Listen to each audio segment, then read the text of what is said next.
From the Cascades to the Mid-Columbia, this is the Weekend Report. Welcome to the Weekend Report for Saturday, the 23rd of November. I'm Robert Kennedy. Here's what's happening tonight. A Washington man came face to face with his past today. After 46 years of separation, Neil Umdahl has found his family again. Hi, Neil. 46 years. Hello, John. Yeah, that's what I heard. Oh. Neil was born in 1945. He was later adopted by a family in Bow, Washington. He never knew his birth parents, but his siblings, all 8 of them, always knew they had another brother. My adoptive mother. We've known that he's been somewhere, and every time somebody says how many brothers and sisters you have, I always say I have 3 brothers and 5 sisters, knowing that somewhere, Neil was somewhere. And when he called the other day, it was just like, I don't know, a dream come true. So, can't say 8 anymore, it's 9. We kind of look alike, and I guess we sound alike, and, you know, it's been real interesting. It's all been worth it.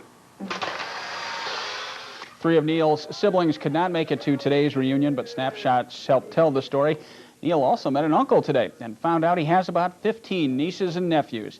Neil was able to track down his blood relatives through a group called WARM. That stands for Washington Adoption Rights Movement. It's a Seattle-based group that can put adopted people in touch with their parents or their birth parents or siblings.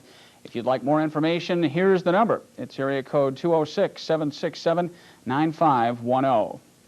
A 2-plane crash in the skies over Vancouver, Washington yesterday has sent 5 people to the hospital, but remarkably all are doing better than you probably could have hoped. In fact, 3 of the people in one of the planes has been treated and released. The 2 planes, a Cessna 172 and a Cessna 150, collided while trying to land at a Vancouver airstrip. All of those involved are from the Portland-Vancouver area. A federal judge in Portland has ordered Republicans and Democrats back to court next week to discuss how to proceed in redrawing Oregon's congressional district boundaries.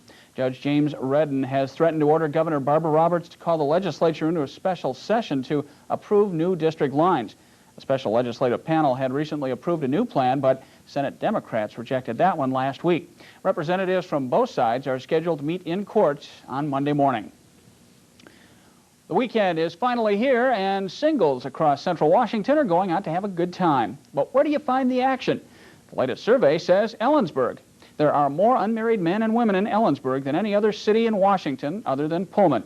Kerry Tomlinson gives us a look at a place where you can find your potential mate.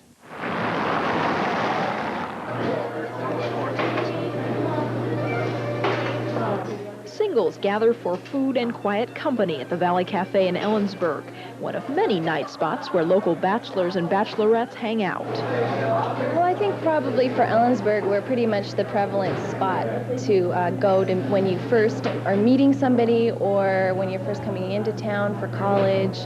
This is a place that a lot of people tend to come to soak up the culture a little bit and to meet other people. From waiters to diners and out on the street, 2 out of every 3 people in Ellensburg are unmarried. Odds are the person next to you is available and is probably a college student. Ellensburg, singles, there's just a lot of single people here, basically because of the college, so that's probably where they mostly come from or why they're here. These students say there's plenty to do here in Ellensburg, parties on campus, nearby bars, and of course the Valley Cafe. But they say they are surprised Ellensburg ranks so high on the list of singles hotspots. I guess I think of more Seattle and places like that as hot and happening, not necessarily Cowtown like Ellensburg.